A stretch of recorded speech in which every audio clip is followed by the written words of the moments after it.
Hey, JS Home Cook here, JS Home Cooking Channel. We're going to do a quickie today, or try to at least. Audio recording takes way longer than I thought it would. So I'm trying a new recording method, and hopefully this goes by super fast. And I'm still using DaVinci Resolve. I went back to Clipchamp for one more video, and even though DaVinci is more complicated to use, it's the better program. Our garden is starting to produce, so this is one of the first zucchinis we got, and this is one of my favorite things to make with those zucchinis. This is definitely more of a set recipe sort of thing, but I just happen to have all the ingredients I needed for it, so that's why I'm making it. What we're making is vegetables in parchment, or as it's pronounced correctly, En papillote. en papillote. But I just call it vegetables in parchment. To make this recipe, you will need zucchini, carrot, red onion, tomato, garlic, and then for your other ingredients, olive oil, herbs, vinegar or lemon juice, pepper, salt. I'm not sure what that green thing is in the corner of the cutting board. Maybe we'll find out later. For herbs, I'm using oregano, thyme, and the ever elusively pronounced marjoram, or marjoram in the US. Or as I choose to call it, knowing full well it's incorrect, majoram. Just sounds better. Marjoram. Marjoram. Majoram. We need to get off our adipose though and start these veggies, so let's go do that. We're going to start by picking up our knife, moving it over here, and then removing the flower bud from the onion. I'll explain why later. Thinly slice your onion lengthwise from root to stem. You want to go pretty thin here, but if that's challenging for you, you can get away with 1/8 of an inch thickness or so. It'll taste the same, the texture will just be a little bit different. So don't fret about it, just try and get it somewhere between 1/16 and 1/8 inch. And if it ends up being a little bit thicker, that's fine too. Because I'm not Marco Pure White, and even if I were, I wouldn't make you cry, you'd make yourself cry. So now that I've got most of this onion sliced up, I'm going to return to that flower bud and come in at a bit of an angle and slice off the sides of it. And that's just to keep the pieces coming from the bud as uniform as the pieces coming from the rest of the onion. But if you don't want to fuss about it, then don't fuss about it. After the sides have been cut off, I can come straight down to cut up the center of the bud. And once I've got that cut up, I'll just remove the pieces that are starting to stem and move on to the carrot. Just a quick tip for julienning carrots. Because they're round and have a taper, they'll have a tendency to wobble while you're trying to cut them. And this can be especially challenging if your knife is dull. Which I expect is probably the truth for 1/3 to 1/2 of you. No offense, it's just something I've noticed in other people's houses. And you know, my knives are pretty dull right now too, so you're in good company. So one way you can make things easier on yourself is to take a thin slice off one side of the carrot, just like I'm doing here. And when you do that, you're creating a flat, stable surface the carrot can rest on while you slice off pieces to julienne. So make of that what you will. You don't have to do it. I like doing it. I find it's easier, but you do what works for you. And if this is something that you think looks really good and you don't have the ingredients, but you really want to try making it, a little piece of advice that I would give you, when you're at the store and you're picking up your carrots, you're going to have an easier time with one of those big old jumbo carrots. I don't know if you've ever seen those. We have them here pretty often. And it really is just an oversized carrot. And that's what makes them so nice for julienning. You're spending less time slicing, stacking, and julienning. And generally, you're just able to process the carrot faster. So if you're headed to the store and you're getting carrots specifically to make this, I recommend that you try finding one of those jumbo carrots. But if you can't find one of those big old boys, don't really worry about it. You can just use a normal carrot. I'm using normal carrots. It turns out fine. It just means you're playing on hard mode. And that's something to be proud of. This is a good time to talk about the two most important things when making En papillote. your julienned onion, carrot, and zucchini should all be roughly the same length and thickness. It's okay if you go a little thicker on the zucchini because it has the higher water content, but you really should try and get all your vegetable pieces to be the same size and length. So whatever size you set yourself up with that onion or whatever you end up cutting first, just make sure you're following suit with everything else. The next thing we need to talk about is your ingredient ratios. You might have noticed I didn't mention anything about how much zucchini, carrot, or onion you need, and that's because you just need an equal amount of each.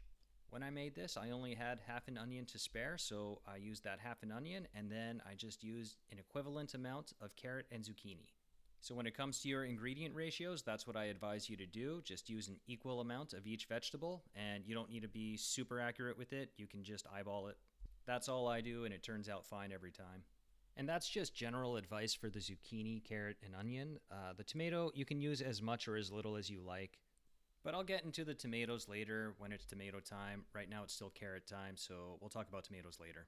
So keep cutting up your carrots, and when you have an amount that's equal to the amount of onion you have, you can move on to the zucchini. And that's the step I'm at with my parchment veggies right now. I'm just going to clear off the board, then grab my zucchini and get to work on that. So I'm going to slice off the top and then turn it around and slice off the bottom of this zucchini, as one tends to do. If you prefer the reverse, that's a bit peculiar, but by all means, prepare your zucchini as you see fit. So earlier I was telling you about that carrot tip where if you cut off a little bit of the one side, it gives it a stable base to rest on while you cut it. You can do that with your zucchini too if you really want to. I find you don't really need to do it too often. Usually it's just fine slicing it the way I am right now. But you'll notice that the zucchini I'm working with is actually pretty big, and that's because we aren't the most judicious when it comes to picking our zucchinis in their prime. We'll often let the zucchinis from our garden grow a little bit longer than they should. And that results in a zucchini with a tougher skin and bigger seeds and a stringy interior. We're trying to be better about picking them earlier this year, but this one was really starting to ride that line. When you do end up with a zucchini that's gotten oversized, you still can use it for a lot of great things, and inevitably we will have one of those eventually, so when we do, I'll show you some stuff you can do with that. So I've sliced up a decent bit of the zucchini here, and now I'm just going to turn it and cut it in half to make it the same length as the carrots. And looking at that, I know I'm going to need a little bit more, so I'm just going to keep working with the zucchini and get myself a little bit more of it julienned up here. And you know, for me, the really interesting thing about watching these videos of me cooking and commenting on it is just noticing how chaotic my methods are. Like, why do I choose to cut that one in half and stack it instead of doing it the way I did the previous bit of zucchini? It doesn't really make sense. And then it makes me wonder if I'm doing things certain ways because I know the camera's on me and it's just affecting me unconsciously, or are these behavioral inconsistencies typical of most people? And I've just never noticed or thought of it before because I've never had to. These are the things we think while watching ourselves cut zucchini. But I digress. Keep adding zucchini until you have equal parts of each vegetable. And I'm just going to cut the video here and move on to the next part because you've seen me do this like 3 different times now, and it doesn't get any more exciting than this when you're julienning your zucchini for En papillote. So once you're done with your zucchini, you're going to take out your garlic. I'm using 3 cloves, use as much as you like, and you're just going to dice that up. And I do that by slicing it, bunching it up, and then running my knife through it perpendicular to the slices. You can see I'm just rocking my knife up and down the board, and then I'm going to flip the garlic and rock the knife up and down the board again. And I'm just going to keep doing that until I'm happy with the dice level. Oh, and I remember what that green thing was in the corner of the cutting board at the start of the video now. It's actually basil, which is from our garden too. So I'm going to add this basil. Fresh herbs are nice in this. You don't need them. I often just make it with dried herbs. But if you have some fresh herbs kicking around, it's a nice addition to this recipe as well. So we're going to finish chopping up this basil. We're going to add that in the bowl too. And then we're going to get to work on the seasoning, herbs, and oil for this papillote. En papillote. So now we're going to come in with those herbs. I've got the oregano here, and I'm just going to pop some of that in there. I don't really use measurements when I do this. I just go slow and eyeball it and stop when it looks right. You don't need to use a lot. A little goes a long way with this recipe. I know the amount of bottle shaking I'm doing suggests otherwise, but you just have to believe me when I say it doesn't come out of the bottle very quickly. So after the oregano, I added some marjoram and then some thyme and pepper. I like to go light on the acid for this, so I used maybe about 1 to 2 teaspoons of sherry vinegar for this. If I were making more, I probably would have used a tablespoon. If I'm using a lemon, which in my opinion is better than the sherry vinegar, I would use about 1/4 of a lemon for a big batch and maybe about a tablespoon for this amount. So you can see I added the salt there. I only add a little bit. A little goes a long way for this recipe, so I just add a little bit and then adjust my salt at the end. After the salt, I add my olive oil. If there is an upper limit to the amount of olive oil you should add, I have to say I haven't hit it yet. I really do love the olive oil in it. I'm generous with it. It really helps develop a sauce. And to me, it seems the more you use, the better it is. So don't be afraid of being generous with that olive oil. And once you got it in there, just give everything a really nice toss. Just get everything nicely and evenly coated. And if you think you need a little more of something, add it in now. I decided to add a little bit more of the herbs. But then after that, I was ready to put these in parchment. So put a big piece of parchment on a baking tray And don't be afraid to be generous with the parchment. You're going to need quite a bit of it to really get this wrapped up nicely, so just use a lot of it. Once you have the vegetables on the baking tray, try and spread it out so that it's like a nice little cylinder, log, mound sort of thing. You want it to be a roughly equal height across, and that'll just help ensure even cooking. So once you have that mound set up, you're going to go back to the board and cut up those tomatoes. So the tomatoes are a bit more of an optional ingredient. You know, I haven't really seen anybody else do this. I do it because I like it. I find it enriches the sauce a little bit, and you end up getting something that's kind of reminiscent of ratatouille, but still kind of its own thing. I cut the tomato slices thick. I'd say that's about 1/4 inch. And I like to be generous with the tomato and use 2 or 3, just because once it gets in the parchment and gets cooking, it's going to cook down into basically nothing. So I use a lot, but like I said, this step is optional, so you don't have to add it if you don't want to. Once I have my tomato sliced, I just arrange it on top of the vegetable mound, and I just try and get the mound completely covered with tomato. So once I've done that, I'll come back and I'll show you how to roll this thing up. So this is the trickiest part about making these parchment veggies. It's getting it wrapped up tightly inside the parchment. You want to make sure the steam isn't able to escape, because that's how the veggies are going to cook. It's going to cook in the steam inside the parchment. And I like to start out by trying to shape the parchment a little bit, try to get it nice and pliable. And once I'm satisfied with the shaping of the parchment, I'm going to line up the 2 end pieces together and start rolling them in on one another. Try and get this rolled up as tightly as possible without tearing the parchment. And working your way out from the center, tighten it up until you've reached the ends, and then when you get to the end, you're just going to grab the ends and twist them. Just twist them up good and tight, go all the way down until you've twisted the entire end. And while you're doing this, do your best to try and hold on to the middle to make sure that remains tight.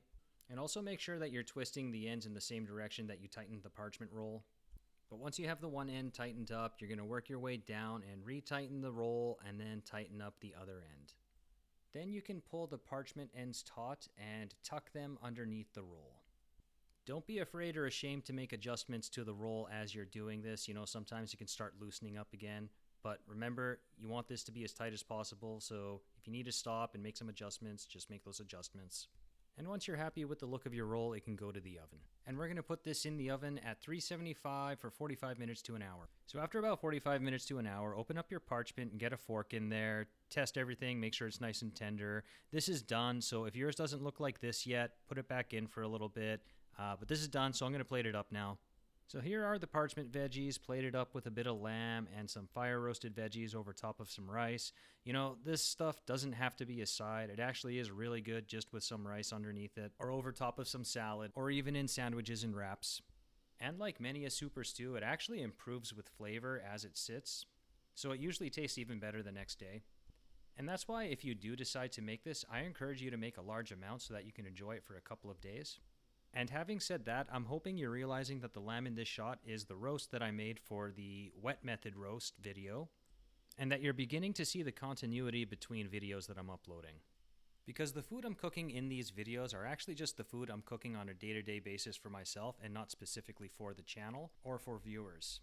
And I hope that helps emphasize the point of this channel, which is not to be a cooking show, but to be an accurate representation of cooking in a home kitchen that you can then apply to your own life and your own cooking journey. So there aren't very many of you out there yet, but whoever you are, wherever you are, I hope you give these veggies a chance. They're really good. But before I go, I want you to be fearless and join me in saying Papillote together as a group. We're going to say it on 3. 1, 2, and 3. En Papillote. Thanks for watching. Stick around for more content, and we'll make some more stuff soon.